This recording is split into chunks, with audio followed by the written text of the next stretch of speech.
The Mandalorian has officially kicked off, and with the first 2 episodes already exceeding expectations everywhere, we just can't wait to see how the rest of the season unfolds. The first episode left off on a giant cliffhanger, and the second one only upped the ante even more. We're gonna get into all the glorious details below, so if you haven't checked out the episode for yourself yet, beware, there are spoilers a-coming.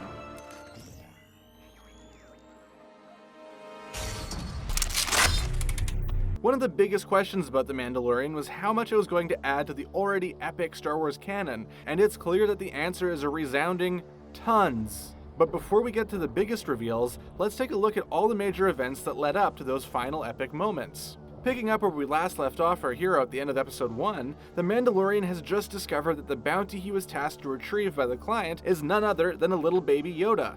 It's not an actual infant Yoda, of course, but a child of the same species, who will hereby be referred to as Baby Yoda, partially because we don't have a name for him yet, and also because it's pretty darn cute, if we do say so ourselves. After everything went down with the IG-11, who first helped the Mandalorian get through, and then tried to eliminate the baby before Mando was forced to turn his gun on it, the Mandalorian was then faced with a big question, and so were we. How far is this bounty hunter willing to go in order to earn a living? Everyone in the galaxy is struggling after the cataclysmic events of the Return of the Jedi and the fall of the Empire, with the Imperial currency even losing the value it once had. There are a lot of people just trying to survive and a lot they are willing to do for a paycheck. But thinking and doing are two very different things. And the question at the end of episode 1 was, will the Mandalorian still deliver his bounty to the clearly sinister client, now that he knows it's just an innocent baby?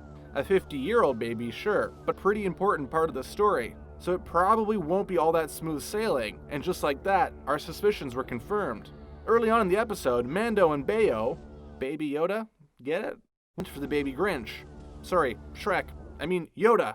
It becomes clear that this isn't just a normal green baby, when the Mandalorian is later seen trying to repair his armor after his fight with the lizards. Little Yoda keeps climbing out of his floating egg bed and over to the bounty hunter. It's pretty obvious that he's trying to say something to Mando, but he doesn't respond and tucks him back in his little travel egg so he can't get out again.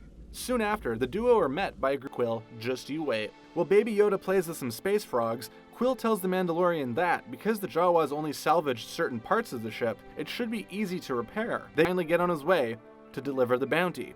In a weird and great moment that we never saw coming, Baby Yoda grabs one of the frogs and swallows it whole. Because why not? After arriving at a very ominous looking cave, the Mandalorian leaves the baby outside and ventures in on his own. Quickly, he discovers that the egg belongs to a giant space rhino. Mando might be good, but he is no match for this giant creature. It gives him a serious thrashing. But then, just as it looks like retrieving an egg will be the end of the Mandalorian, something amazing happens. Baby Yoda himself stops the giant creature in its tracks by using the Force. The Force! Well, it looks like it isn't an easy task for the little guy. He is able to hold off the rhino long enough for the Mandalorian to get the advantage back and steal the egg. They bring it back to the Jawas, and while you might think it would be a mystical egg, it really just is a regular old egg, and the Jawas go to town on it. They fix up Mando's ship and send him on his way back to the client, but we have to wonder if his feelings about the little guy haven't softened ever so slightly. It did just save his life after all. After all that, we cannot wait to see what happens next. What about you? Are you a fan of the Baby Yoda storyline, or would you rather he stay out of it? What do you think is going to happen in episode 3? Let us know in the comments, and don't forget to hit that subscribe button on your way out.